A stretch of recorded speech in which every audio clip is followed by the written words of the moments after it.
मित्रों, भगवान श्री कृष्ण कहते हैं, तू मन को साफ रखा कर, वहाँ हिसाब कमाई का नहीं कर्मों का होता है। समय कभी नहीं रुकता, आज यदि बुरा चल रहा है तो कल अवश्य अच्छा आएगा। आप केवल निस्वार्थ भाव से कर्म कीजिए और वही आपके हाथ में है। मुंह से माफ करने में किसी को वक्त नहीं लगता, पर दिल से माफ करने में सारी उम्र बीत जाती है। मित्रों, महाभारत काल की बात है।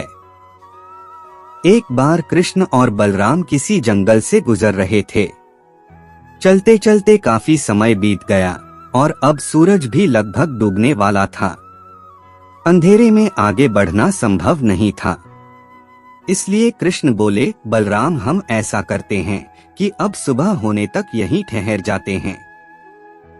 सुबह होते ही हम अपने मंजिल की ओर बढ़ चलेंगे। बलराम बोले, पर इस घने जंगल में हमें खतरा हो सकता है। यहाँ सोना उचित नहीं होगा, हमें जाग कर ही रात बितानी होगी। अच्छा, हम ऐसा करते हैं कि पहले मैं सोता हूँ और तब तक तुम पहरा देते रहो, और फिर जैसे ही तुम्हें नींद आए तुम मुझे जगा देना, तब मैं पहरा दूंगा और तुम सो जाना। कृष्ण ने सुझाव दिया। बलराम तैयार हो गए। कुछ ही पलों में कृष्ण गहरी नींद में चले गए और तभी बलराम को एक भयानक आकृति उनकी ओर आती दिखी। वो कोई राक्षस था। राक्षस उन्हें देखते ही जोर से चीखा और बलराम बुरी तरह डर गए। इस घटना का एक विचित्र असर हुआ। भय के कारण बलराम का आकार कुछ छोटा हो गया और राक्षस और विशाल हो गया। उसके बाद राक्षस एक बार और चीखा और पुनः बलराम डरकर कांप उठे। अब बलराम और भी सिकुड़ गए और राक्षस पहले से भी बड़ा हो गया। राक्षस धीरे धीरे बलराम की ओर बढ़ने लगा। बलराम पहले से ही भयभीत थे और उस विशालकाय राक्षस को अपनी ओर आता देख जोर से चीख पड़े। कृष्णा और चीखते ही वही मूर्छित होकर गिर पड़े। बलराम की आवाज सुनकर कृष्ण उठे। बलराम को वहां देख उन्होंने सोचा कि बलराम पहरा देते देते थक गए और सोने से पहले उन्हें आवाज दे दी। अब कृष्ण पहरा देने लगे। कुछ देर बाद वही राक्षस उनके सामने आया और जोर से चीखा। कृष्ण जरा भी घबराए नहीं और बोले, बताओ तुम इस तरह चीख क्यों रहे हो, क्या चाहिए तुम्हें?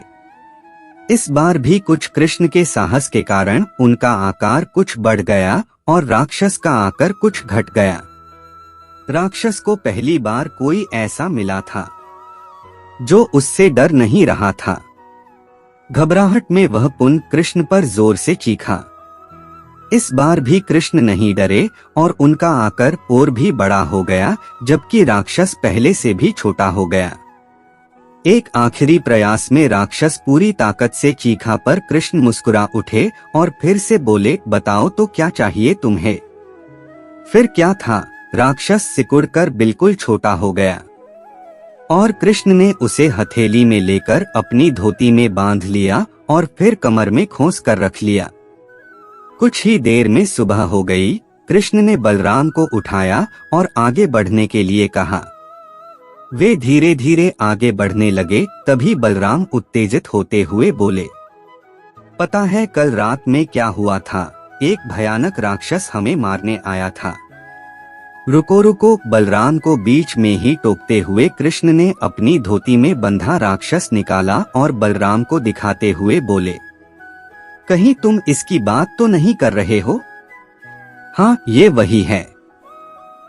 पर कल जब मैंने इसे देखा था तो ये बहुत बड़ा था, ये इतना छोटा कैसे हो गया? बलराम आश्चर्यचकित होते हुए बोले।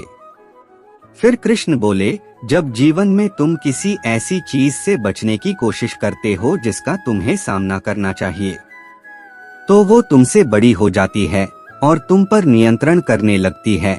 लेकिन जब तुम उस चीज का सामना करते हो जिसका सामना तुम्हें करना चाहिए, तो तुम उससे बड़े हो जाते हो और उसे नियंत्रित करने लगते हो। दोस्तों, ये राक्षस दरअसल हमारी जिंदगी में आने वाली चुनौतियां हैं। अगर हम इस चुनौतियों को टालते हैं तो ये और बड़ी होती जाती हैं। आखिर में ये हमें कंट्रोल करने लग जाती हैं।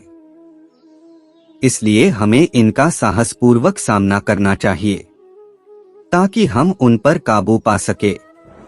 इस प्रकार चुनौतियों का डट के सामना करने से वो छोटी सी हो जाएगी जिससे हम आसानी से उन पर नियंत्रण कर सकते हैं और सफल हो सकते हैं। दोस्तों, कैसी लगी ये कहानी हमें कमेंट करके जरूर बताएं।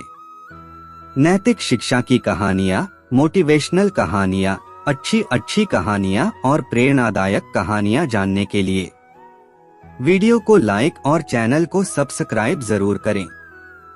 धन्यवाद।